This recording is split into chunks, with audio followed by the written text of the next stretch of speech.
안녕하세요. 1번입니다.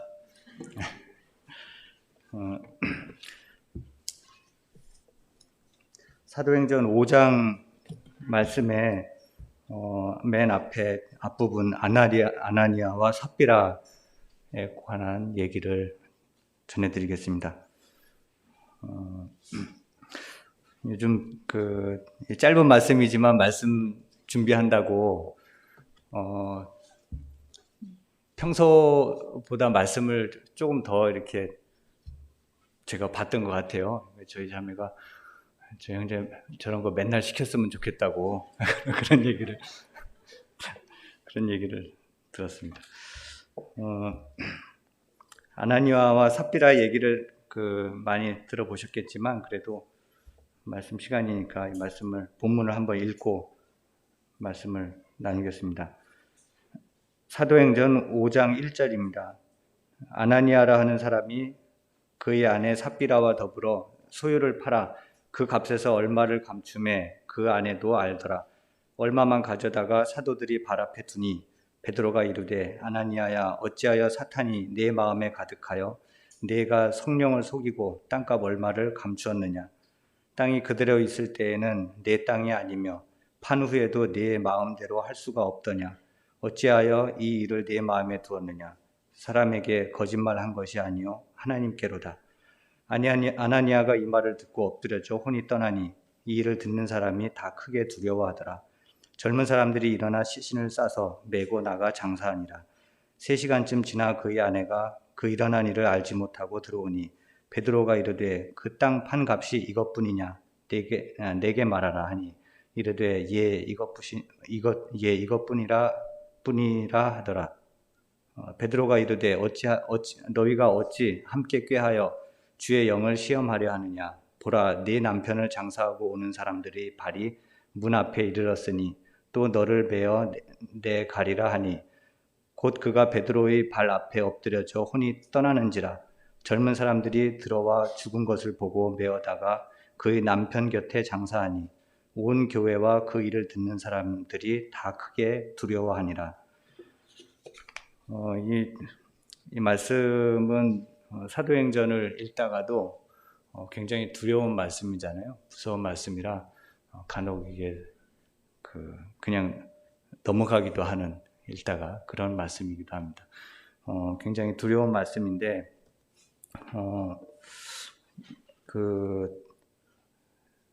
사도행전을 형제들이 이렇게 나눠서 교제하자고 하면서 제가 어디 걸렸나 봤더니 여기 걸렸더라고요. 그래서 이거 어떡하지? 생각을 하다가 크게 3가지를 짧은 시간이지만 3가지를 말씀을 드려야겠다 이런 생각이 나서 3가지를 준비를 했는데 한 가지는 이 본문 말씀에 대한 거고요. 또 한 가지는 여기서 제일 중요하게 제가 생각했던 단어가 이제 마음이라는 단어가 나옵니다. 그래서 마음에 대해서 우리가 마음을 누구와 함께 해야 되는지에 대한 그런 얘기고요. 그 다음에 마음을 누구와 함께 해야 되는지 그러면 벌써 아시죠? 예수님과 함께 해야 되는데 예수님과 함께하는 원리와 그 다음에 그 방법에 대해서 함께 짤막하게나마 교제를 하고자 합니다. 본문 내용을 보면서 11절에도 그 얘기가 나오죠. 마지막에 사람들이 다 크게 두려워하니라. 우리도 물론 두려워하는데 이 사건은 하나님을 증거하기 위한 기적입니다. 이적이기 때문에 이게 반복적이거나 필연적으로 계속해서 이게 나타나는 그런 일은 아닙니다. 그래서 이런 걸 생각하면 아이고 난 살았다 이런 생각을 또 하게 되지만 그런 안도를 하는 것보다는 이 물건을 통용하는 일이 이 앞에도 보면은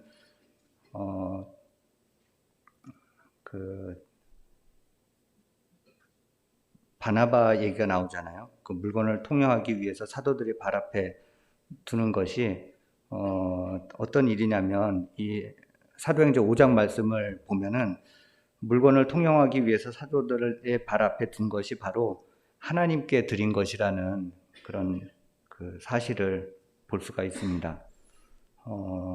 그래서 하나님께 드릴 때 얼마나 조심해서 드려야 되고 내 마음대로 드리는 게 아니라 정말 우리 주 예수 그리스도를 힘입어서 주님을 의지해서 하나님께 드려야 되겠다라는 생각을 또 하게 되고요. 본문 말씀은 여기까지고요. 그다음에 아까 말씀드린 대로 마음에 대해서 좀 보겠습니다. 3절에서 내 마음에 사탄이 내 마음에 가득하여 라는 말씀이 있어서 마음에 좀 집중해 보게 됐는데요. 마음의 기능에 대해서 좀 먼저 보겠습니다. 마음이 어떤 기능을 갖고 있을까? 이 마음을 사탄에게 뺏기면 이 모든 마음의 기능들이 다 사탄께 돼버리잖아요. 그래서 마음의 기능이 어떤 것들이 있을까? 제가 성경 구절을 11개를 찾았는데 그 성경에는 다 마음에 대한 얘기들입니다. 그래서 이걸 다 찾기는 시간 관계상 안 될 것 같고요. 그래서 제가 성구를 읽어드리겠습니다. 이런 얘기가 있습니다. 너희는 마음에 근심하지 말라. 마음의 기능 중에 근심하는 게 있고요. 그 다음에 너희는 지금은 너희가 근심하나 내가 다시 너희를 보리니 너희 마음이 기쁠 것이요. 기쁨도 마음의 기능이고요. 그 다음에 내가 마음에 큰 눌림과 걱정이 있어 많은 눈물로 너희에게 썼노니 고린도 후서에 나오는 말씀인데요. 걱정하는 것도 마음의 기능입니다. 그 다음에요. 생각과 계획. 창세기 6장에 보면은 이런 말씀이 있습니다. 마음으로 생각하는 모든 계획이 항상 악할 뿐임을 보시고 생각하는 것도 마음의 기능이고요. 잠언 16장에는 이런 말씀이 있습니다. 사람이 마음으로 자기의 길을 계획할지라도 그의 걸음을 인도하시는 이는 여호와시니라. 계획하는 것. 그래서 지금까지 이제 복습을 하면요. 근심, 걱정, 기쁨, 그 다음에 생각, 계획하는 것. 이것들이 다 마음의 기능이고요. 그 다음에는 출애굽기 요즘 35장 최근에 봤는데요. 물은 너희 중 마음이 지혜로운 자는 와서 여호와께서 명령하신 것을 다 만들지니 지혜도 마음에 있는 기능 중에 하나고요. 또 솔로몬에게 얘기하신 게 있죠. 열왕기상 3장에 내가 네 말대로 하여 네게 지혜롭고 총명한 마음을 주노니 이렇게 지혜롭고 총명한 것도 마음에 있는 것입니다. 그 다음에 마지막으로 제가 좀 더 관심 있게 봤던 것이 마음에는 동거의 기능이 있다라고 제목을 좀 붙였는데요. 고린도후서 1장 22절 말씀은 찾아보겠습니다. 고린도후서 1장 22절 말씀입니다.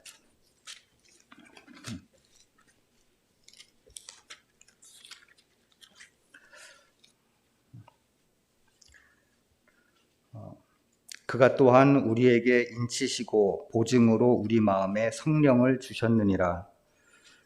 성령님과 함께 할 수 있는 기능도 또한 우리의 마음입니다. 우리 마음에 성령을 주셨다고 그랬고요. 사탄도 우리 본문에 보면은 사탄도 마음에 가득하다고 그랬잖아요. 그래서 동거하는 기능도 마음의 기능이다. 이렇게 볼 수 있고요. 로마서 1장에 보면은 마음에 하나님 두기를 싫어하며 이런 말씀도 있습니다. 하나님을 두는 것도 마음입니다. 히브리서 10장 16절에는 내 법을 그들이 마음에 두고 그들이 생각에 기록하리라. 이런 말씀이 있습니다. 하나님의 말씀을 기록해 두는 것도 마음의 기능입니다. 그럼 이제 마지막 주제로 넘어가겠습니다.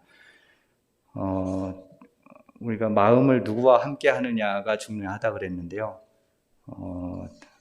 정답은 알고 계시다 그랬죠. 마음을 예수님과 함께 해야 되는데 그러면 예수님과 함께 하는 것이 어떻게 가능한지를 잘 설명해 주시고 계신 부분이 요한복음 14장입니다. 같이 찾아보겠습니다.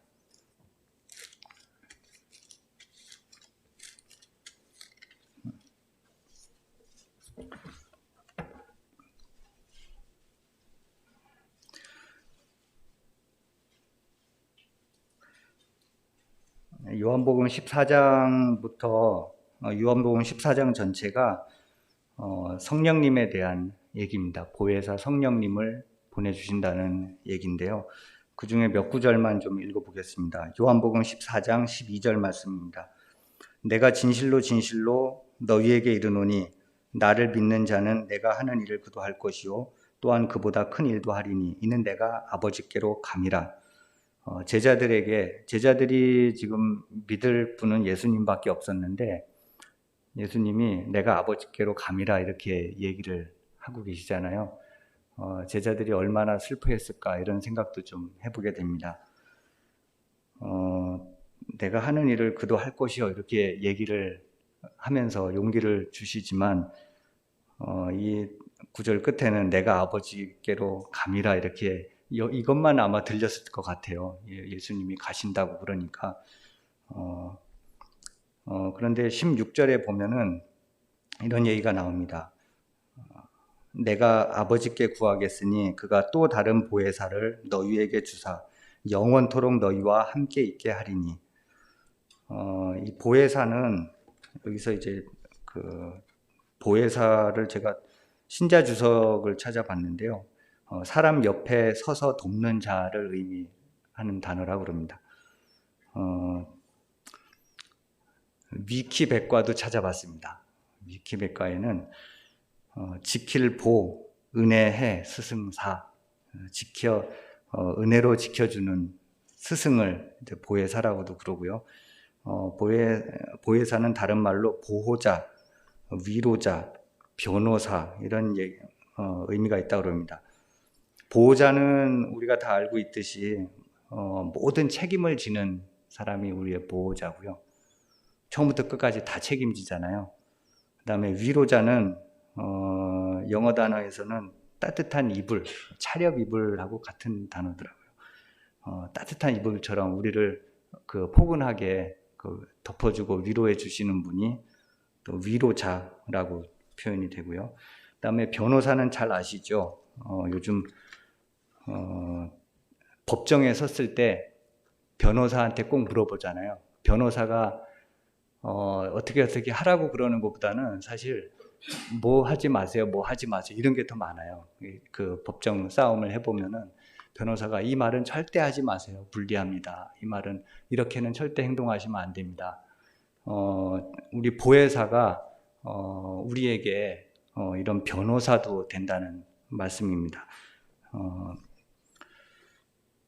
자, 14장 17절 보겠습니다. 그는 진리의 영이라 세상은 능히 그를 받지 못하나니 이는 그를 보지도 못하고 알지도 못함이라.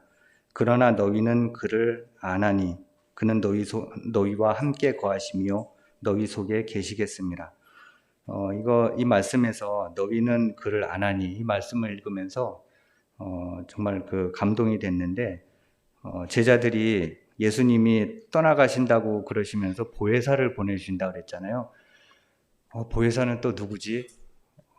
내가 모르는 분인데 어떻게 하지? 이렇게 걱정을 했을 것 같아요. 근데 너희는 그를 아나니 이 얘기는 이런 얘기더라고요. 예수님이 제자들을 이렇게 마주 보면서 너가 아는 사람이야 이렇게 얘기하는 것 같았어요.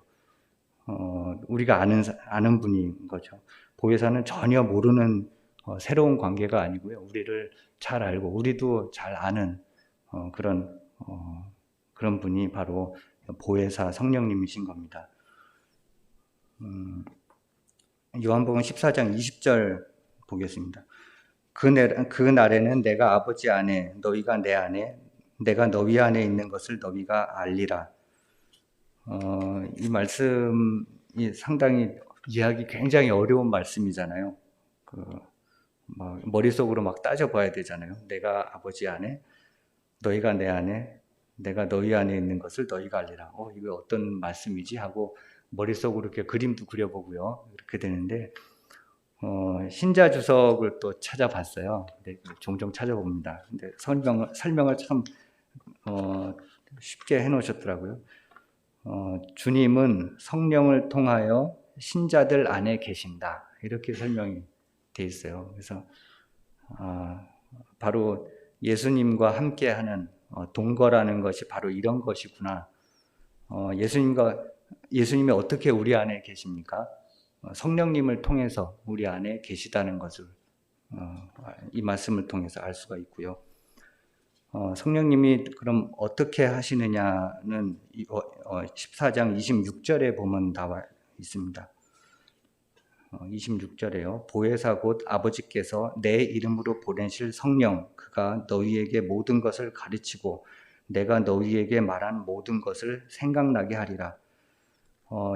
성령님께서 우리 안에서 하시는 일이 예수님의 말씀을 생각나게 하신다고 그랬습니다. 우리 성도님들이 생활하시다가 예수님의 말씀이 생각나면 이거 성령님께서 생각나게 해주신 거로구나 이렇게 알면 될 것 같습니다. 자, 마지막으로요. 우리가 이렇게 동거할 어떻게 그러면 이걸 행하느냐 하는 것은 고린도 후서 13장 5절하고 또 한 구절, 두 구절 볼 건데요. 먼저 찾아보겠습니다. 고린도 후서 13장 5절입니다. 너희는 믿음에 있는가 너희 자신을 시험하고 너희 자신을 확증하라. 예수 그리스도께서 너희 안에 계신 줄을 너희가 스스로 알지 못하느냐. 그렇지 않으면 너희는 버림받은 자니라. 그 다음에요. 에베소서 3장 17절. 마지막 한 구절만 보고 마치겠습니다. 에베소서 3장 17절. 믿음으로 말미암아 그리스도께서 너희 마음에 계시게 하시옵고. 다시 한번 읽어드리겠습니다. 믿음으로 말미암아 그리스도께서 너희 마음에 계시게 하시옵고. 예수님께서 우리 마음에 계신 걸 어떻게 아냐면요. 믿음으로 아는 겁니다.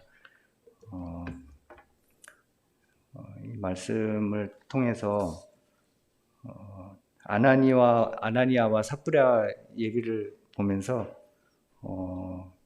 마음에 대해서 깊이 생각을 해보다가 믿음까지 왔습니다. 그래서 주님께 드릴 때나 우리의 모든 그 생활이 주님께 드려지는 것인데 어떤 생각으로 해야 될까? 우리 마음을 누구와 함께 해야 될까? 그러기 위해서는 무엇이 필요할까를 생각을 해봤습니다. 믿음으로 매일매일 매순간 주님과 함께 하시는 성도님들 되시기를 바랍니다.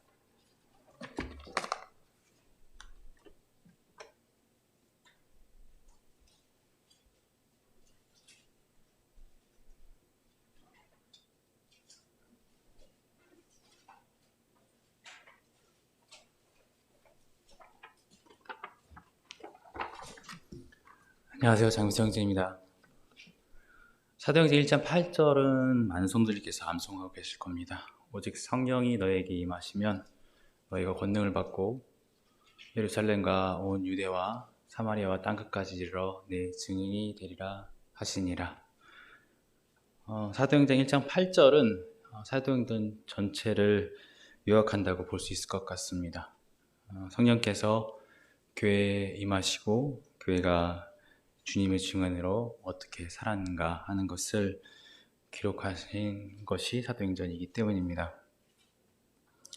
사전에 보면 증인은 어떤 사건이나 사람에 대해 자기가 경험한 사실을 진술하는 사람이라고 풀이되어 있습니다. 오늘 본문을 통해서 초대교회 성도들이 어떻게 주님의 증인으로 살았는지를 살펴보고자 합니다. 본문 사도행전 5장 12절부터 32절입니다. 사도행전 5장 12절부터 32절입니다. 세 구절씩 교독하겠습니다. 사도들의 손을 통하여 인간의 표적과 기사가 많이 일어나매 믿는 사람이 다 마음을 합하여 솔로몬 행각에 모이고 그 나머지는 감히 그들과 상종하는 사람이 없으나 백성이 찬송하더라. 믿고 주께로 나오는 자가 더 많으니 남녀의 큰 무리더라.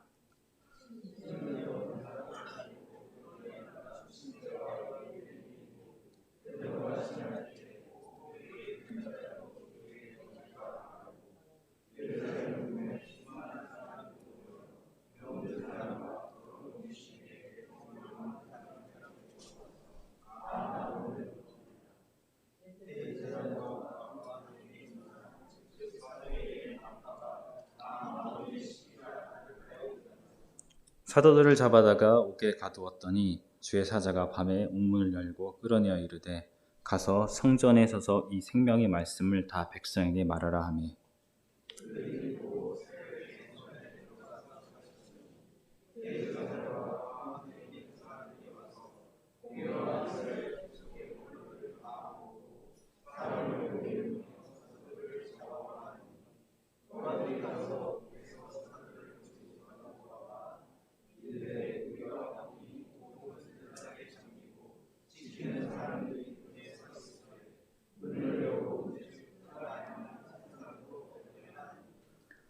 성전 맡은 자와 제사장들이 이 말을 듣고 우역하여 이 일이 어찌 될까 하더니 사람이 와서 알리되 보소서 옥에 가두었던 사람들이 성전에 서서 백성을 가르치더이나 하니 성전 맡은 자가 부하들과 같이 가서 그들을 잡아왔으나 강제로 못함은 백성들이 돌로 칠까 두려움이더라.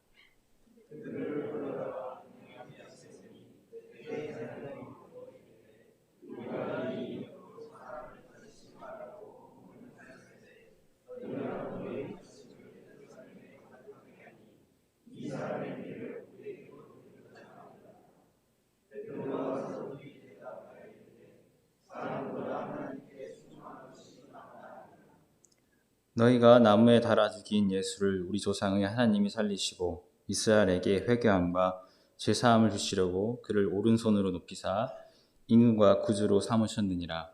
우리는 이 일의 증인이요 하나님이 자기에게 순종한 자들에게 주신 성령도 그러하니라 하더라. 네, 12절에서 16절까지 보면 사도들이 병든 사람과 귀신들을 낫게 하는 표적이 나옵니다. 이러한 사도들의 모습은 누가복음에서 또한 비슷하게 동일하게 또 주님의 모습을 볼 수가 있습니다. 누가복음 4장 40절부터 41절입니다. 제가 읽겠습니다. 해질 무렵에 사람들이 온갖 병자를 데리고 나오매 예수께서 일일이 그 위에 손을 얹으사 고치시니 여러 사람에게서 귀신이 나가며 소리질러 이르되 당신은 하나님의 아들이니이다. 예수께서 꾸짖으사 그들이 말함을 허락하지 아니하시니 이는 자기를 그리스도인 줄 알미러라.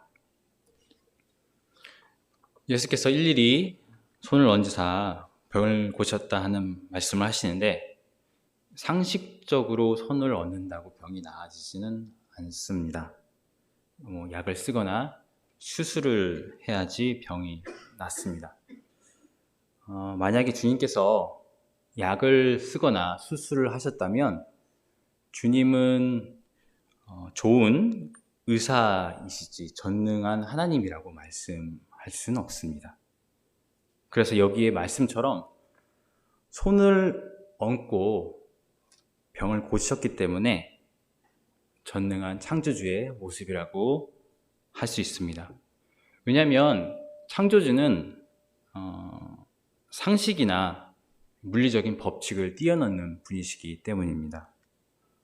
이 창조주이시기 때문에 사람의 법칙을 넘어서 손을 얹어 병을 고치실 수도 있고 이 마가복음에서와 같이 내가 원하노니 깨끗함을 받아라 하는 말씀으로도 병을 고치실 수 있습니다. 또 주님은 귀신을 물러 꾸짖으셨는데요. 이것도 주님께서 창조주이심을 나타냅니다. 앞서 병을 고친 것이 이 물질 세계에 대한 주님의 권위를 나타낸다면 귀신을 쫓아내는 것은 영적 세계에 대한 주님의 권위입니다. 이 눈에 보이지 않는 세계도 창조하신 주님이시기 때문에 귀신을 꾸짖으니 물러나게 된 것입니다. 다른 사람이 꾸짖었다면 너는 누군데 했을 겁니다. 주님은 이렇게 창조주실 뿐만 아니라 은혜로우신 분이기도 하다고 성경은 말씀을 합니다. 저희가 누가복음 4장을 읽었는데요. 주님께서는 이 수많은 병자들이 오실 때 일일이 손을 얹으사 병을 고쳐주실 이유가 없으셨습니다. 병자들은 치료를 위해서 돈을 내거나 아니면 기도를 열심히 했다거나 또 선행을 하지도 않았습니다.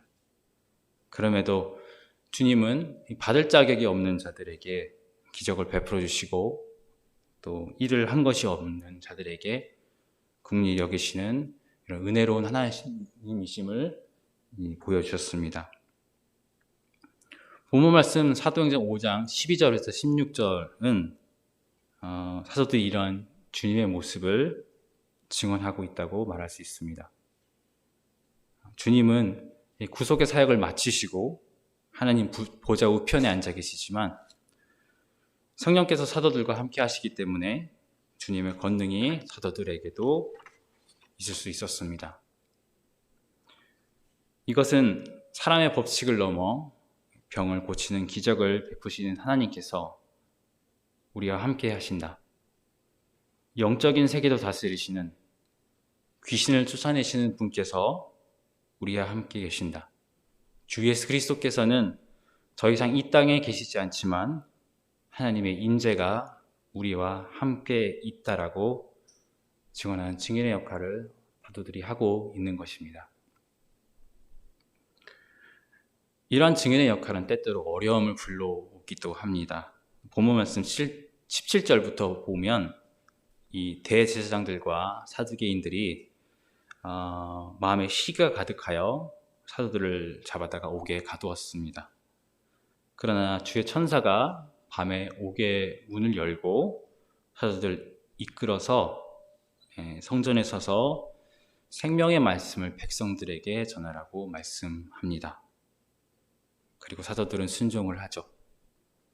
그러자 성전을 맡은 자와 제사장들이 사도들을 공회에 세웁니다. 우리가 이 이름으로 사람을 가르치지 말라고 언금하였으되 너희가 너희 가르침을 예루살렘에 가득하게 하였다.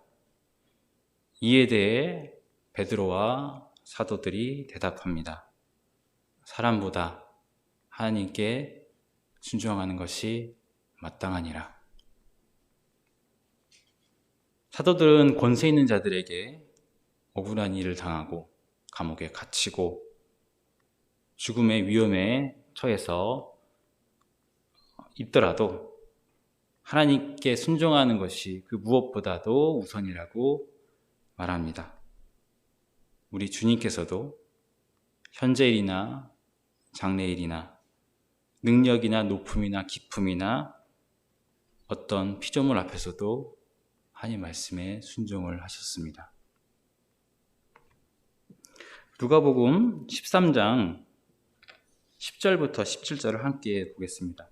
누가복음 13장 10절부터 17절입니다.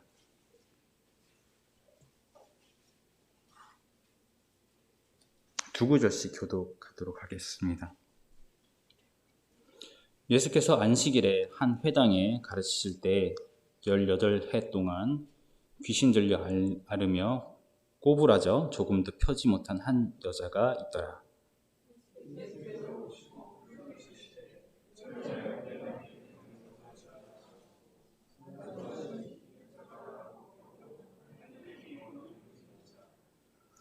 회당장이 예수께서 안식일에 병을 고치시는 것을 분내어 무리에게 이르되 일할 날이 엿새가 있으니 그동안에 와서 고침을 받을 것이요 안식일에는 하지 말 것이니라 하거늘 주께서 대답하여 이르시되 외식하는 자들아 너희가 각각 안식일에 자기의 소나 나귀를 외양간에서 풀어내어 이끌고 가서 물을 먹이지 아니하느냐.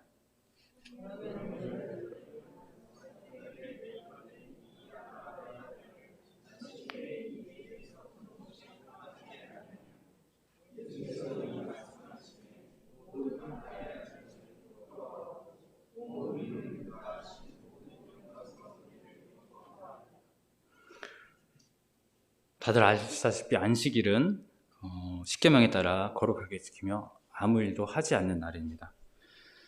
그럼에도 주님께서는 의도적으로 안식일에 병자를 고치셨습니다. 왜냐하면 그 당시 바리새인들이나 제사장들이 안식일을 지키는 방법은 하나님의 뜻에서 벗어나는 것이기 때문에 그것을 알리시기 위해서였습니다.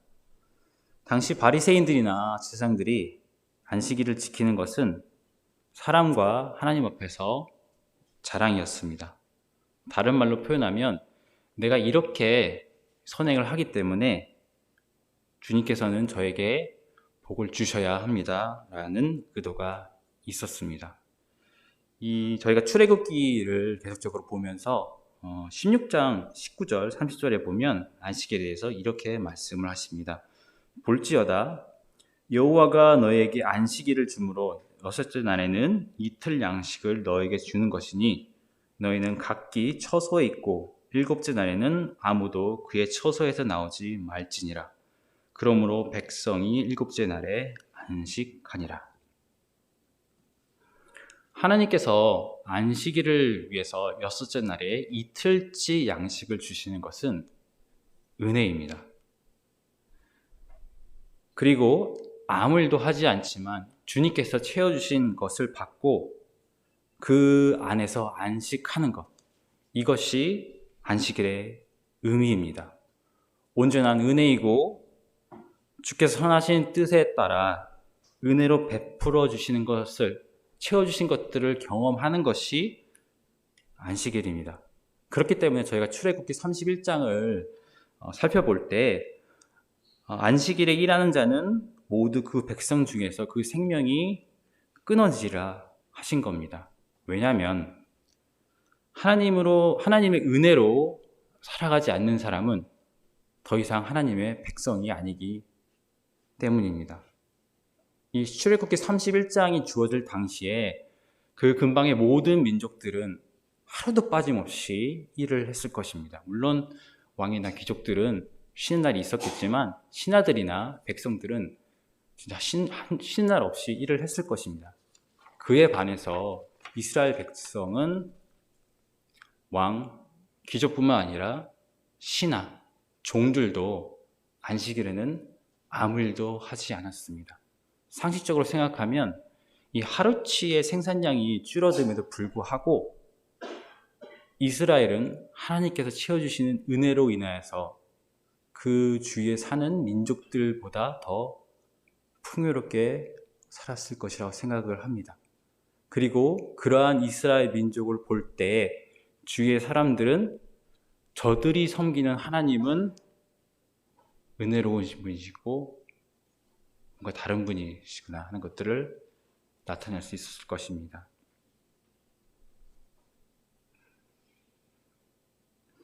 이런 안식일이 바리새인들과 제사장들이 의를 드러내는 날로 변해버렸기 때문에 예수님께서는 안식일에 병자를 고치시며 하나님의 뜻에 순종하셨습니다. 그리고 바리새인들의 시기와 또 제사장들의 외압과 로마인들에게 죽음을 당하셨지만 하나님께 순종하는 그런 주님을 사도들은 목격을 하였습니다. 그렇기 때문에 이제 공회 앞에서 대제사장이 질타를 하여도 사람보다 하나님께 순종하는 것이 마땅하리라 답변합니다. 자신들이 보았던 대로 증언하고 증인의 삶으로 살 수 있었습니다. 31절을 보시겠습니다. 5장 32절입니다.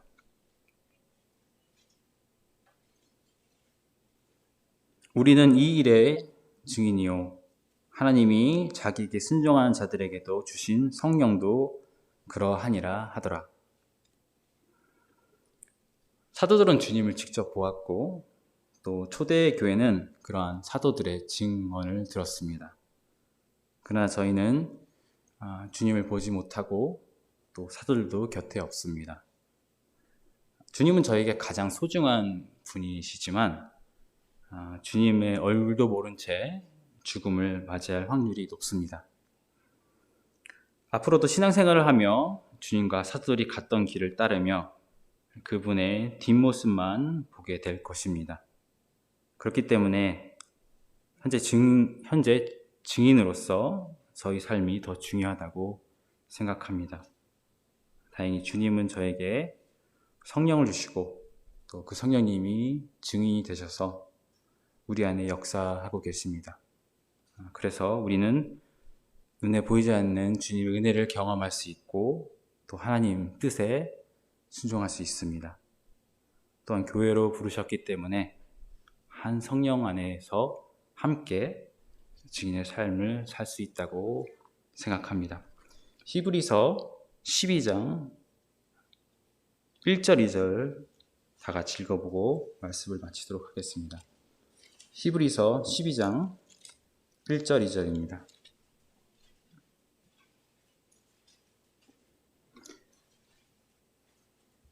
이러므로 우리에게 구름같이 둘러싼 허다한 증인들이 있으니 모든 무거운 것과 얼매이기 쉬운 죄를 벗어버리고 인내로써 우리 앞에 당한 경주를 하며 믿음의 주여 또 온전케 하시는 이인 예수를 바라보자. 그는 그 앞에 있는 기쁨을 위하여 십자가를 참으사 부끄러움을 개의치 아니하시더니 하나님 보좌 우편에 앉히셨습니다. 감사합니다.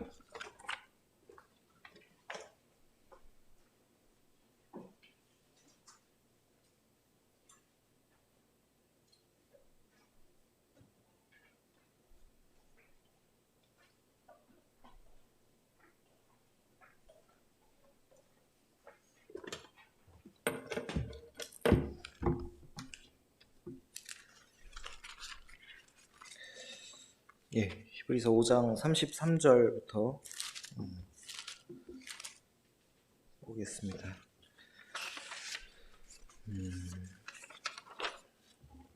이제 33절부터 이제 마지막 부분까지는 처음 읽었을 때는 사실 34절에 나오는 가말리엘의 이야기가 먼저 저 눈에 띄었습니다. 가말리엘이 누구인지는 예를 들면 바울 이제 사도행전 22장에 이제 바울이 나는 가말리엘의 문화다 하면서 이제 바울의 어떤 이전에 어떤 율법의 스승이었던 사실을 잘 아시고 다른 부분도 아시겠지만 저는 이제 이런 어떤 가말리엘이 어떤 사람인가, 그가 한 이야기는 어떤 이야기인가를 많이 좀 보게 되었는데요. 근데 그러고 나서 보니까 가말리엘의 이야기보다 사실은 교회의 사도들과 교회에 어떤 일이 있었던가가 조금씩 더 눈에 들어오더라고요. 그래서 그 부분을 조금 더 좀 포인트를 맞춰서 교제를 하기로 원합니다. 33절에 이제 그 앞서서 이제 그 사도들이 이제 복음을 전하는 것을 그 대제사장과 여러 사람들이 잡아서 공회에 잡아왔습니다. 그래서 이제 그들을 가두어 놓고 이제 하는 것이 33절에 크게 노하였고 사도를 없이 하고자 했다는 것을 보게 됩니다. 없이 하고자 하는 게 무엇일까요? 죽이는 겁니다. 이제 이 사도들을 죽이려고 했던 것입니다. 우리 4장 2절에 보면 지난번 이제 교제를 했을 때 여기서는 그들이 예수 안에 죽은 자의 부활이 있다고 가르치는 것을 싫어했습니다. 그리고 5장 17절에서는 그들의 마음에 시기심이 있었습니다. 그리고 이제 이 33절에 와서는 그들은 죽이고자 하는 마음이 들었던 것을 보게 됩니다. 이 사도들에게는 이 죽음의 위협이, 이 그리스도인들에게 죽음의 위협이 이제 점점 다가오는 것을 보게 됩니다. 위협의 강도는 점점 더 높아지고 있고, 잘 아시다시피 사도행전 7장에서는 스데반이 죽습니다. 실제로. 그리고 그 이후로는 수많은 그리스도인들에게 죽음의 위협이 다가오는 것을 보게 됩니다. 점점 이 그리스도인들에게는 어떤 이 위협과 핍박이 강해지는 것을 보게 됩니다. 요한복음 8장 44절 말씀에 너희는 너희 아비 마귀에게서 났으니 너희 아비의 욕심대로 너희도 행하고자 하느니라. 그는 처음부터 살인한 자요. 이렇게 되어 있습니다. 우리 인생들에게는 이 아비 마귀의 욕심을 따라서 살인을 하는 욕구가 있다는 것을 우리는 알 수 있습니다. 싸우고 싶고 이기고 싶고 우리가 이제 사실 죽인다라는 것에 대해서 사실은 우리가 조심해서 이렇게 말은 표현하지 않지만 사실 우리 마음 가운데 죽이고자 하는 마음이 사실 있다는 것을 우리는 무시할 수 없습니다. 그 마음이 이제 공회에 있는 모든 자들에게 사도를 향하여 그것이 노골적으로 드러나고 있는 것을 보게 됩니다.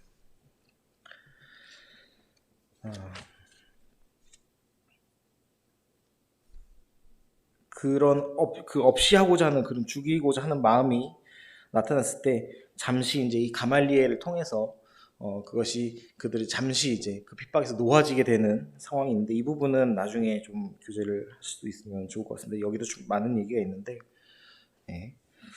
어찌되었든 간에 이제 이 공회에서 이 사도들이 풀려나게 됩니다. 하지만 그냥 풀어주지 않습니다. 이 가말리엘과의 말에 따라서 이들이 내었던 결론은 하나님의 뜻이라면 이들은 스스로 사람에게서 난 어떤 그런 움직임이었다면 스스로 무너질 것이지만 만약에 하나님께서 난 것이라면 그것이 하나님 뜻대로 이루어질 것이다 라면서 내어주자라고 사도들을 내어보내자라고 얘기를 합니다. 하지만 그들은 그 사도들을 그냥 내어주지 않고 40절에 채찍질을 하고 내어주게 되는 것을 보게 됩니다. 이 채찍질은 어떤 채찍질입니까? 이 대적들이 이 그리스도인들의 복음 전하는 것을 방해하고자 하는 이 채찍질, 이것은 어쩌면 위협과 핍박이 되고 또는 사도들에게 어떤 육신의 고난이 되는 것을 생각을 해보게 되지만 한편으로는 우리 주 예수 그리스도를 생각을 하게 될 때 이 사도들이 받았던 채찍질은 그리스도께서 받으신 그 채찍질, 그리스도께서 받으신 그 고난과 그 사역에 동참하는 것을 생각을 해보게 됩니다.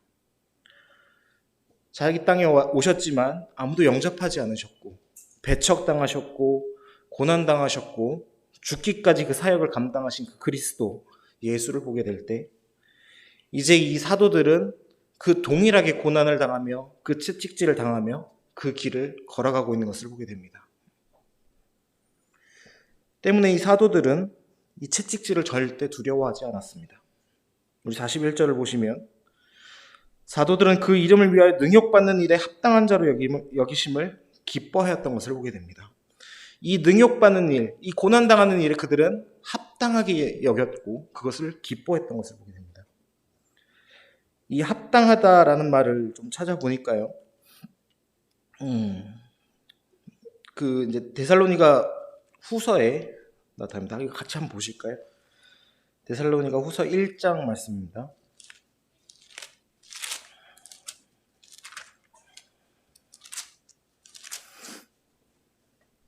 데살로니가 후서 1장 4절과 5절입니다.